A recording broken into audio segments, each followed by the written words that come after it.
All right, Brian, why don't you introduce yourself and tell me, how did you get involved with Moringa?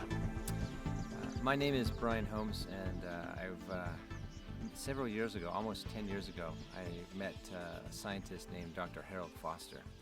And he had done extensive research on HIV and other illnesses and had created a formula to actually slow the progression from HIV to AIDS. In about 2009, just a few months before he died, he had discovered a plant named Moringa oleifera and had discovered that the nutritional, medicinal properties of this plant in fact, exceeded the nutritional formula that he had created for patients living with HIV throughout Africa. And that gave me the idea that if I were to take moringa and add selenium, as per his instructions, that it would have a great benefit in improving the quality of life for people living with HIV. Okay, and how has that formula been received by the medical community in Uganda? The formula that we put together for moringa and selenium as an immune booster has been received incredibly well by Ugandans.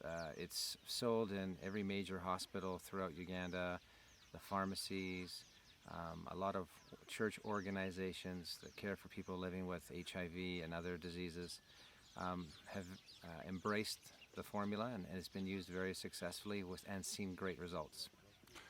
Great. So there's been clinical trials that have been done. Can you explain that process? What was it like to try and get this into hospitals? Because I know that herbal medicines aren't traditionally. I mean, have there been any herbal medicines in the hospitals here before?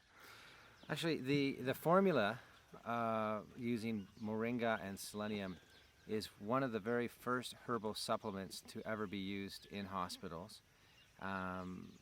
There's other herbal supplements that are sold in the local market, but don't have any level of credibility or scientific validity behind them. So when we put together this formula, and we were able to show that in 2006, Mango Hospital had done a clinical trial using selenium and other key micronutrients. In 2009, Harvard had started a double-blind clinical trial throughout several countries where they proved scientifically that selenium and other micronutrients could slow the progression to AIDS. Rwanda just recently, just in 2015, published a double-blind multi-site clinical trial where they also proved that even selenium in itself can slow the progression to HIV. So using all that clinical data, which we had started back in 2005, we've been able to show the science community that there is valid research to demonstrate that micronutrients, that your food, can very well be your medicine. Going a little bit deeper into the science of it, would you like to just briefly explain how exactly is the moringa and selenium formula slowing the progression of HIV in patients? Okay. So Moringa oleifera is one of the most nutritious plants in the world. It has the highest ORAC score. It contains more antioxidants than any food in the world. It contains almost all the amino acids, 25 vitamins and minerals, 46 antioxidants, and it grows like a weed. It grows in dry, arid climates like sub-Saharan Africa. The only thing that moringa is really missing is selenium, and that's primarily because in this part of the world, the soils are selenium deficient. So what we do is we add a organic yeast-based selenium, the best selenium in the world, that is actually also FDA approved. We add that with the moringa. Together, they combine to help the body generate an enzyme called glutathione peroxidase. Glutathione peroxidase is one of the body's first lines of defense. So whenever we get sick or we catch a virus, the body tries to produce glutathione peroxidase. But if the body doesn't have access to key minerals and nutrients, amino acids, then the body can't produce glutathione peroxidase. And glutathione peroxidase is what's called a selenotype enzyme. It needs selenium in order for the body to produce it. And again, as I was referring to earlier, this part of the world, sub-Saharan Africa, the soils are largely selenium deficient. What do you see the future of this plant being in terms of the marketing of it, and also the uptake on a global scale? Like, do you see this going beyond East Africa, and how do you see that progressing? Mm. We look at Moringa as being the beginning, a focal point, if you will, in the sense that there are three interacting crises within Africa: poverty, disease, and degradation of the environment. So our soils are being eroded because we're learning to farm the same way that North Americans and Europeans farm, which causes massive soil erosion and nutrient depletion of the soils. People are cutting down the forests. All these things combined paint a very sad picture for the environment within Africa. We also know that there's massive unemployment, underemployment. People, even if people are making money here, they're subsistence farmers. And then we have lots of issues with malnutrition and disease. So when we look at health, disease, and the environment and poverty together, really the ability to grow moringa and pay farmers an ethical wage so that they can move out of poverty, that's one thing we can help them do, because we need the raw materials for the medicines. We can make the medicines affordable because we're doing value addition, meaning we're taking those raw materials and making finished products, which the local population can benefit from. Most of the time, the history of Africa has largely been foreigners coming in, exploiting the raw materials, and exporting them back to their home countries, where then they make products and create what's called value addition. So what is the future of moringa as a crop in Africa, as far as you see it? Well, we kind of call it the Moringa Factor, in the sense that moringa has the opportunity to open the door for many, many possibilities.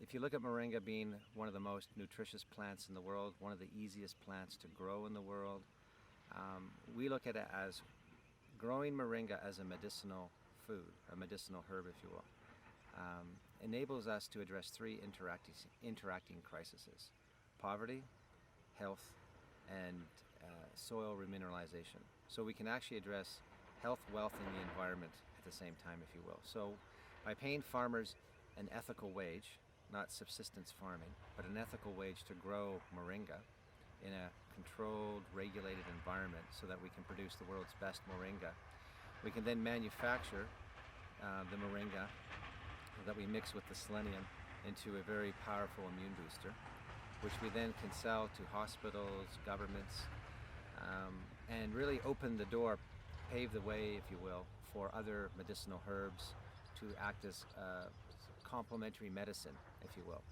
So we're looking at it's a combination of traditional and complementary medicines, which we actually believe people in the African continent are more open-minded to. Largely in the Western world, we've become indoctrinated with pharmaceuticals, but we also know that there's a very big interest in using medicinal herbs here in Africa. So we look at if we can fix the soils by doing proper farming, using effective means of farming such as permaculture design, growing nutritious plants, paying those farmers ethical wages, and then creating jobs locally. It really is a perfect combination. In the history of Uganda, the moringa crop was originally introduced, and there was a lot of hype, and then there was a big bust around the crop. What do you think makes this platform different? What's going to be different this time around? Well, one of the keys to our success is taking a multi-sectoral approach, in the sense that we're involving entrepreneurial, ethical business leaders who come from a position of integrity, but also high ingenuity and creativity. So if you can bring into the same room or the same land, if you will, business leaders, researchers, doctors, scientists, and farmers, then you really create you're asking the right questions. And if you're asking the right questions, you're coming up with the right answers. So the business community needs to understand, how do we create a market? How do we execute that market? How do we facilitate that market? How do we do branding, marketing? One of the biggest problems in the last 10 years, when moringa was originally introduced into Eastern Africa as a very viable plant, the governments were encouraging farmers to grow moringa extensively. There was a lack of sophistication and interlinkage, if you will, in how do we brand it, how do we market it, how do we involve the business community, how do we ethically engage farmers. All those pieces were missing. And so what we've done here is we've engaged business leaders, um, particularly at the local level. We also have very strong international connections, but first and foremost, we're using our Indigenous connections. And so there are very, very bright, talented, creative business leaders in sub-Saharan Africa. We're engaging the farmers, understanding what are their, needs. How do we make it so that this becomes a sustainable, ongoing, attractive business opportunity for them and their communities and their families? But we've also very, very strategically engaged the scientific community. So we've involved scientists and doctors at the governmental level, scientists and doctors within respected hospitals and research institutions.